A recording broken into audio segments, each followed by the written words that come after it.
All right, everybody, welcome to another edition of the Sales Vitamin Podcast. Got a special treat for you today. We got some local flavor kind of around the Nashville area. We got Nigel Green. He's the author of this great book right here, The Revenue Harvest, a sales leader's almanac for planning the perfect year. Got to tell you, one of the neatest and best books I think I've read on just planning your sales year and having a plan. So we're going to talk about that today. And Nigel has over 15 years of experience leading sales and marketing for Fortune 500 companies. So we're just excited to have him on the Sales Vitamin Podcast. He's going to dish out a lot of vitamins today. And Nigel, we're glad to have you. John, it's great to be here. It's a home game for me. No travel, like you said, local flavor. So yeah, I'm loving it. Yeah, no, that's awesome. Tell me about, I want to get into the book and talk a lot about the book, but let's talk about kind of your inspiration for the book. I know the harvest and the planning and the 7 things you talk about in the book are so relevant. And how'd you get, I know that's kind of in your background and I'll let you tell that story, but where'd this come from? Where did the revenue harvest, how did this originate? So like you, I spent 10 years, you're still in Nashville, but I spent 10 long years in Nashville, up and going down to Maryland farms or, some suburb to walk into an office building and do my work. And in 2018, I had this epiphany that I got it all backward. I was treating to this farm in Kentucky on the weekends and then coming back home kicking and screaming on Sunday to work. And I said, this is dumb. I'm going to live here and then go to Nashville when I need to. And this is all pre-COVID where people were working from home. I just kind of I was going to be intentional about designing my life. And so we just pulled the plug and left Nashville, left a busy community in Sylvan Park and moved to the middle of nowhere, Kentucky. It's a farming town. My wife's family has farmed this part of Kentucky since 1833. So she's the seventh generation of farmers in this family. And so I don't know a lot about farming, but I got entrenched into the farming community. My neighbors are farmers. People I go to church with are farmers. And I just started watching these farmers and observing how they think about the growing year. And it just became undeniable to me that the sales leader and farmers they're really cut from the same cloth. Like you could say you are a top performer in sales or that you're a great sales leader, but if you don't hit your number, you're not a performer. You're a poser. You're not a top sales leader. It's really hard to say you're a farmer if you're not putting hay in the barn. If there's not corn going into the grain bin, you're not a farmer. You're just riding around on a tractor. And there are all these things that stand in the way of a successful crop. Things you can't control, like the weather, the market, the pricing. It's always too hot, it's too cold, too wet, too dry. All these reasons that a farmer, and all these excuses that a farmer could cite and not be successful. And we have those in the selling world. We can't make someone buy. We can't control that a competitor disrupts our market share. We can't change the fact that COVID's going to hit. But if we hit our number, we're not a sales leader. And so I really started to get some clarity around the identity piece that is, it's undeniable between farmers and selling, that it's all tied to either you produce a crop, there is a harvest or there's not. And so I said, I think there's something that we sales leaders can learn from farmers because it's one of the oldest professions and it's not going anywhere. Right. Now, is there anyone, you kind of break out the book, and I'm just going to encourage all the listeners right now, you need to run to Amazon, your computer, and get this book. It's just really, really good. But you lay out the 7, I'll call them principles, from farming and how they relate to there. Is there, if you said, okay, John, for your listeners, there's one that's really important, or are they all kind of an equality there, how the farmer works? If you don't do one, it kind of messes up the cycle. Is that how it is? Well, they're all equally important because you talk to any good farmer, they'd say, if you skip any one of them, you're not going to get the harvest. We're all in this for the harvest. Okay. But many of our friends in March suffered because they didn't follow the plan principle. Okay, and I hear this all the time. Of course, Nigel, we've got a sales plan. I said, you do? Okay, have you assigned your revenue goals? Have you assigned your targets down to the account level? No. Well, you don't really have a plan. So that's one mistake. You haven't assigned your expectations to the customers that you need to hit those targets. Oh, and you haven't accounted for any adversity. You think that you're just going to grow month over month for the next 12 months and you're going to have 30% growth this year and everything's going to be perfect. Well, COVID's going to happen, or you're going to have one of your top reps that I just had this conversation with a sales leader a few months ago, John. So you're telling me your top rep that just had a baby, she told you she's going to come back in 12 weeks and everybody's okay with that. Well, guess what? She decided that the best decision for her family was not to come back to work. And they hadn't thought anything about, well, how are we going to replace her? What if she changes her mind? And their plan is thrown out the window. And now I think another important principle is, like, I have a lot of leaders that need to restore. They need to go back and invest in themselves to fix a lot of things that are wrong. And not many of us take the time and intentionally build into our year exercises and moments to fix things that are broken. We're too busy prospecting, which is, planting, managing accounts, tending, or harvesting, that we run our equipment, which is our people, our technology, into the ground, and we don't even think to repair them. Yeah, and that's a specific question I had for you. I'm glad you addressed it on the restore, because it's the last principle in the book that you list, that you go through. But when I was reading it, I was like, man, he could have moved this up to number one if he wanted to, but I think it plays better in the way that you have it aligned. But I think you're certainly right. People do not restore properly anymore. Another question I have for you, this was interesting in the book, and account management versus territory management. So, an account management versus the geographical. I found that piece in your book really cool, because I've always thought the opposite, territory. And then the way you put it in the book, it makes so much sense. Can you talk about that, and where did you come from on that? Because you've got a lot of great material in the book on that. So the territory in the sales lexicon is defined as area of responsibility. Somehow over time, the word territory has been used to characterize a geographical area. The intention behind a geographical territory is to try to segment the market, divide up all of the selling activities.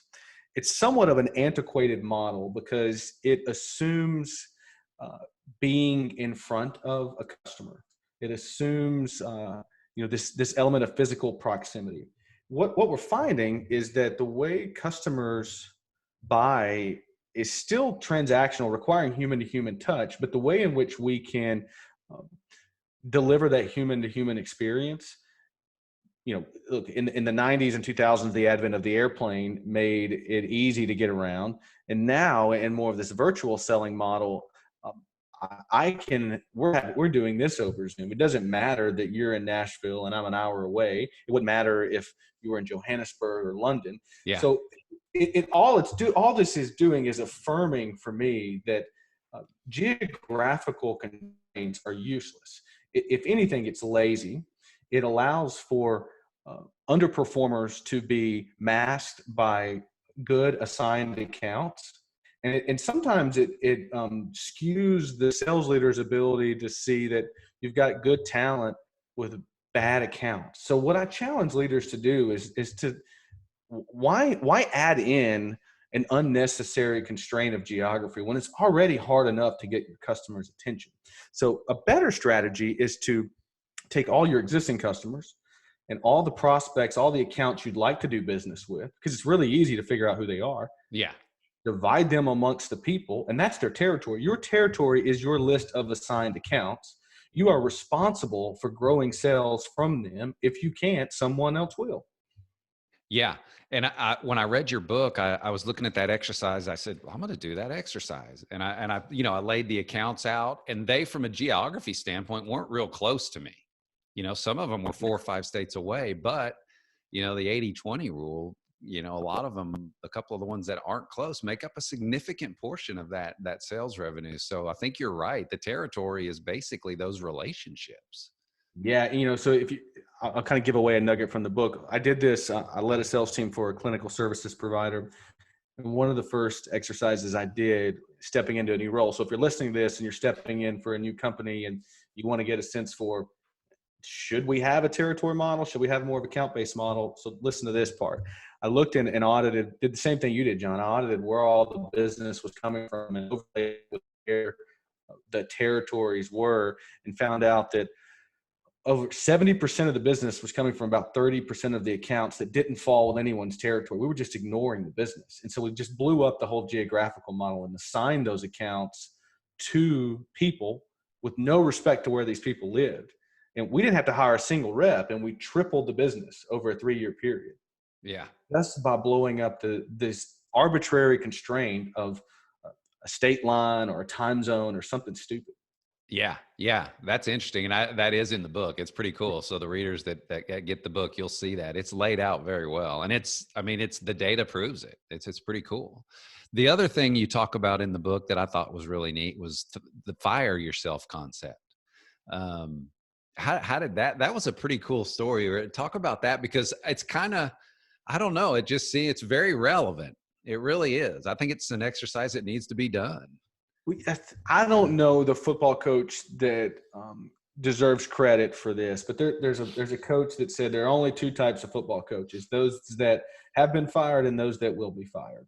Yeah. And if you look at the role of a VP of sales or a chief marketing officer, the average tenure of that role is pretty similar to that of a professional sports coach. It's less than 3 years. So you stay in this game long enough, you're going to get fired. I've been fired. It's okay. You're going to get fired again. I'll be fired again. I have clients that fire me from time to time. The point is that it's so much better to fire yourself than be fired by someone else. So if we can agree that we're all going to get fired, it's a lot easier for me to take firing myself at the end of a season than it is from someone else. And there's a really good example that Only the Paranoid Survive is the book. Andy Grove wrote this book. He was the president of Intel, and what he did, and where I got this, is he brought in his management team and said, "We're in the chip business. If we were to be fired today, and the board brought in a new VP of sales, new president of the company, what would that new person do?" And they'd said, both I can't remember the other guy's name, but both of them said, unequivocally, they would get out of the chip business and get into the processor business. And they said, hire ourselves and get into the processing business. And so I think it's important for leaders to recognize that it's okay to lose the level of excitement and energy that you had about an opportunity when you first started. When you first jump into a new company, you'll do anything. You'll take the trash out. You'll do anything anybody asks. You'll go that extra mile. If you don't have that level of energy, you got 2 choices. Either rewrite the job description, figure out who you need to be to perform in the upcoming selling year, recommit yourself, so fire yourself, rehire yourself, and do the things that are asked, or say, you know what, I'm not the right person for this role anymore.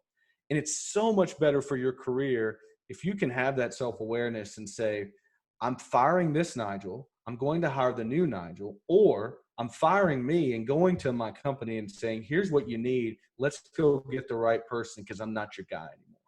Yeah. Yeah. That's kind of a self-evaluation process, really. And I thought that was pretty cool. And people ask me, do you really do that every year? And I do. I really do it every single year. Yeah. Yeah. And you may not call it the fire yourself exercise, but and you may, but it's a self-evaluation. Well, I do. And I have a worksheet that I use and go through it. And it's a process for me. Yeah. No, that was very interesting. You also, there's one thing that I thought was cool was the, your mission, plan, and vision, kind of how you laid that out. You kind of got a model in there, and talk about that a little bit, and kind of the stepping stones. I really like that analogy. I'm going to stick with another football example. If you keep up with college football, that's all right. We're getting close. You'll remember a few years back, the Knights of Central Florida beat Auburn, and it's a game that Central Florida should have never won. It's the Peach Bowl. It's the end of the year. for Auburn, I mean, Auburn had better players. Auburn had better coaches. And there's no doubt about it that Auburn had a good game plan. Central Florida won that game because their plan, the game itself, the outcome of the game meant a hell of a lot more than winning a bowl game. It Yeah. meant so much more to them. And I think so many sales leaders have great talent, and they've done the work with their management team to come up with a really fail-proof plan. But there's nothing in it for the reps outside of maybe a little bit more money and a hell of a lot of work over the next 12 months.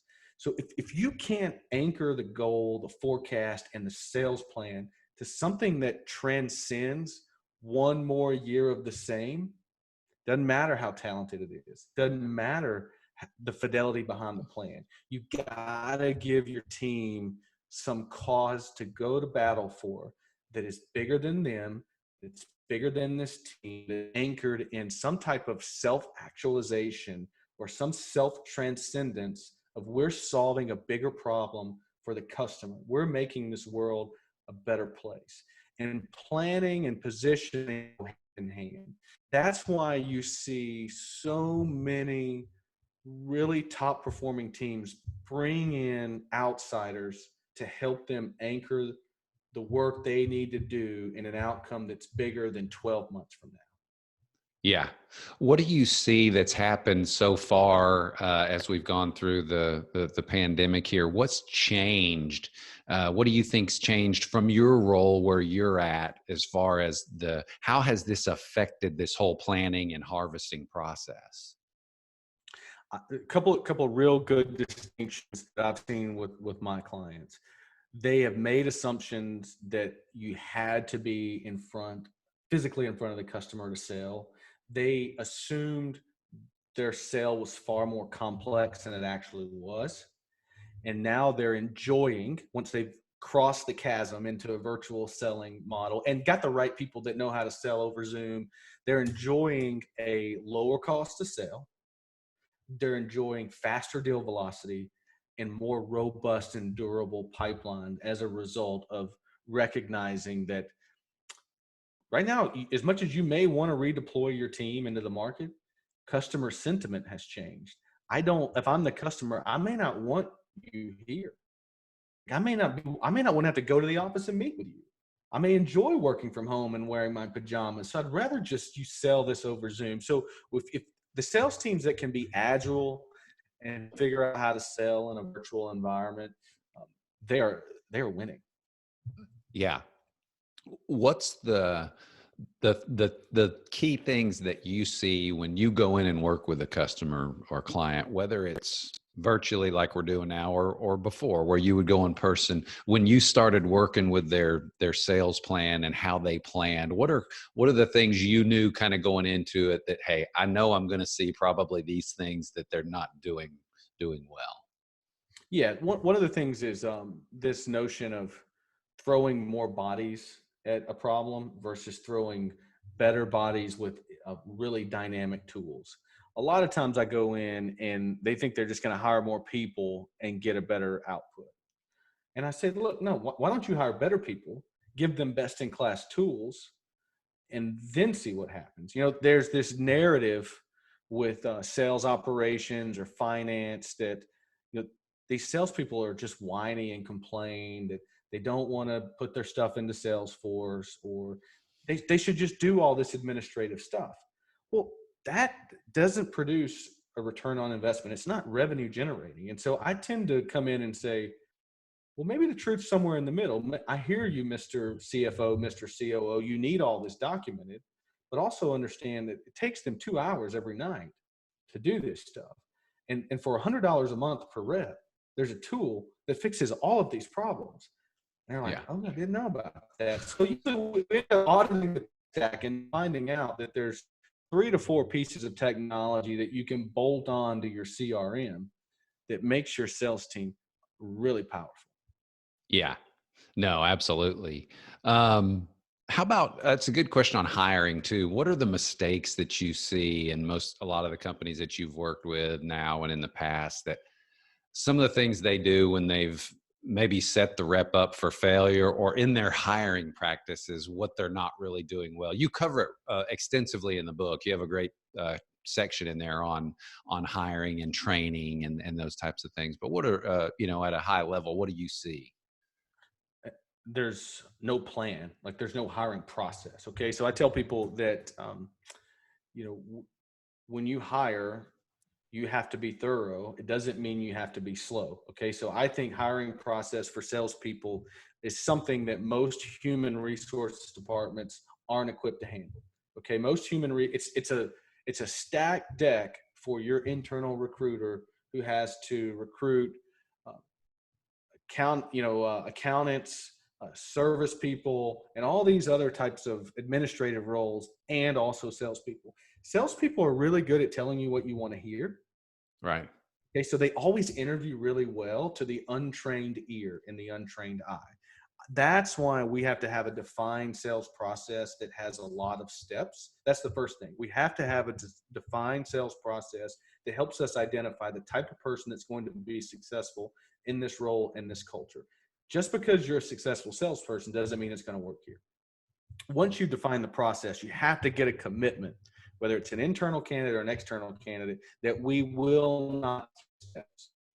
Even if there's a responsibility to hire quickly, we don't skip steps. We can shorten the length of time that lapses in between steps, but we don't skip steps. So the first thing is get a hiring process, publish it, hold everyone accountable to executing that process.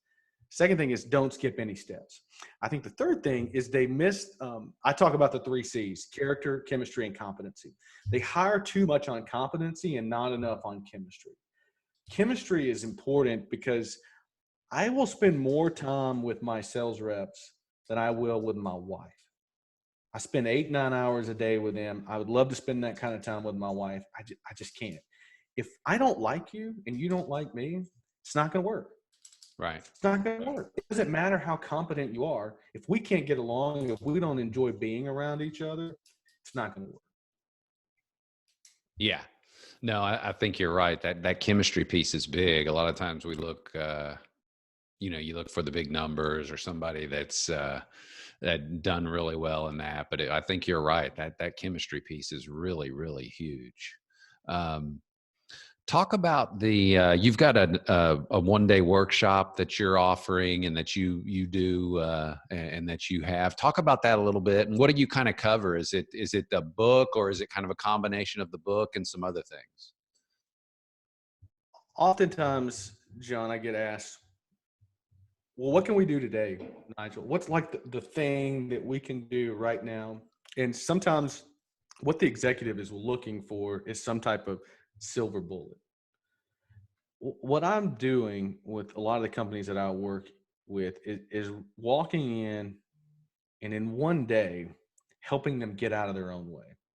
The reality is, what stands between where they are now and the success they want to have with their sales team, it already exists on their team. They've got the right people in the wrong role. They're missing just 1 or 2 things that are right under their nose that it just takes an extra set of eyes and ears to see. And then they're well on their way to going back to the success that they once enjoyed and that they yearn for now. So I typically get brought in when a company is scaling quickly. There's so much opportunity, they don't know how to get their arms around it. Or they used to enjoy that, but something has shifted. And so we come in, and what I do is I do a benchmarking exercise on the tools, the product, the people. Do a lot of interviews with their sales team, some of their customers, their executive team.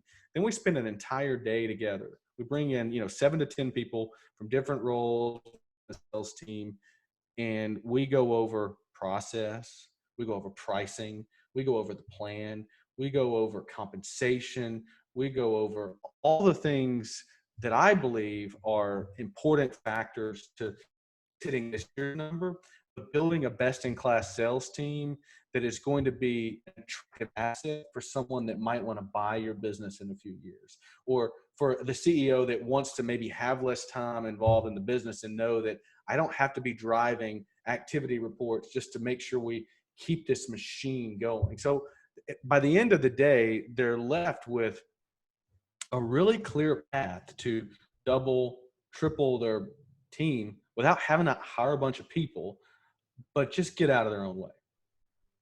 Yeah. What are some of the, and we've talked a little bit about technology, but what are the key technology pieces that you see like right now when you work with a company? Hey, you need to have, if you don't have this at a minimum, you're out of date or you're going to struggle. What are those key sales technology pieces right now? There's a lot of companies, John, that think, well, we have a CRM, we have Salesforce, we have Zoho. Isn't that enough? And it's really not. It's meant to be a data management system. Well, the first thing I try to do is figure out how disparate is their data. How many pieces of technology are they using, and where can they consolidate into one tool of record? Overwhelmingly, the thing that I see missing the most is an enablement tool that automates outbound activities, including the phone and text message. So I'm really bullish on, and I don't care which tool it is, but things like SalesLoft and things like Outreach.io that have voice over IP that allows a seller to phone from their computer with a click of a button versus having to put in 10 digits, automatically leave a voicemail. I mean, add up over the year. So every minute or two that I'm waiting on your phone to ring for you not to answer, because let's face it, nobody answers the phone, just to leave you a voicemail, I could have just dropped 10 voicemails. Could have just done it. The ability to text, the ability to know that you just opened my email, so you're sitting at your desk, or I have your attention on your mobile device to call you or to engage you. That type of insight will catalyze growth and ultimately increase your deal velocity. The other thing is simple tools like PandaDoc that take all of everybody has a contract, right? We get to a place where you got to give me some information. We have to enter a legal agreement. A lot of sales teams put that on the rep. It has to go to legal to review. When there's a hack, have legal create a template, put it in PandaDoc or something like that. Sales rep goes in, manipulates price, manipulates terms, legal reviews it, boom, it happens in a matter of minutes instead of days. These tools turn days into minutes for your sales team. Yeah. And we all know that the longer it takes from when I've made the decision to buy to when we actually execute, the more likely some other competing initiative is going to come and stand in the way of us actually getting this deal done. I might change my mind. A competitor might come in. So the faster we can execute the deal and go from, yep, I'm ready to commit, to get them utilizing, the better off it's going to be. There are other tools like, your website should be your best sales rep. And if you're listening to this and you're a seller and you get, if that rubs you the wrong way, hear me out.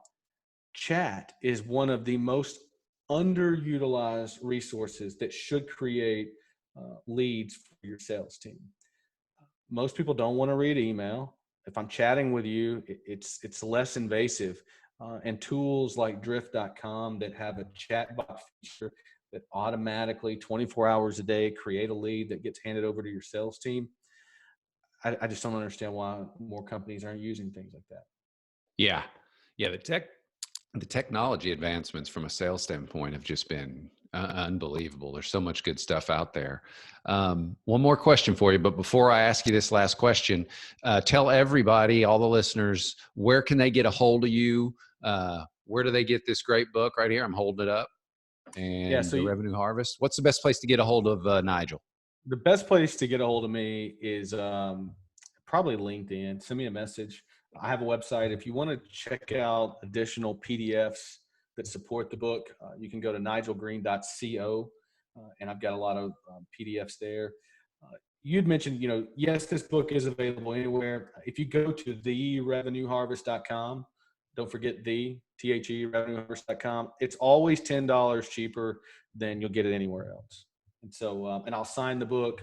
I have a static offering because I really believe in sales leaders buying this book and giving it to their team. If you buy 5 or more copies, I'll give you a free hour on the phone with me. So, I mean, that's no brainer. Yeah. So yeah, go to therevenueharvest.com, buy the book. I'll sign it. We can stay in touch. Okay, Great. All you listeners, revenueharvest.com, get this book. I'm holding it right here because this will go on the YouTube channel as well down the road so everybody can see it right here. It's got a great cover, great information, revenueharvest.com. That's Nigel Green. So the last question for you is, I ask everyone this question. You've got one sales vitamin to give today. What's that one sales vitamin that you give to that sales professional that may be listening today that just needs a pick-me-up or a tip to help them? What's that one sales vitamin? If you don't do it, there's always someone that will. That I like to say, who's in the hallway? And that was something that my football coach used to say to me in college. It's like, there is a long line of really talented high school football players that would love sitting in this room getting yelled at. And as much as this sucks, and as much as you think this is poor, pitiful you, there's somebody right now that thinks this beating you're taking or this miserable quarter you had would be a blessing. So you have a choice, and there's always someone that will do it. So is that going to be you? Awesome. That's more than a vitamin. You gave him about a jar there. So that's good. That's good. Man, I'm excited and thankful for coming on and talking with us. Again, everybody get to revenueharvest.com. Get this book, Nigel Green, give him a call. Hey, get 5 of these books, get an hour with him, and it's going to change your sales performance. And it's going to change your team sales performance, the way that you plan. I guarantee you that. Read this book. Nigel, thanks for coming on. And man, it's been a pleasure.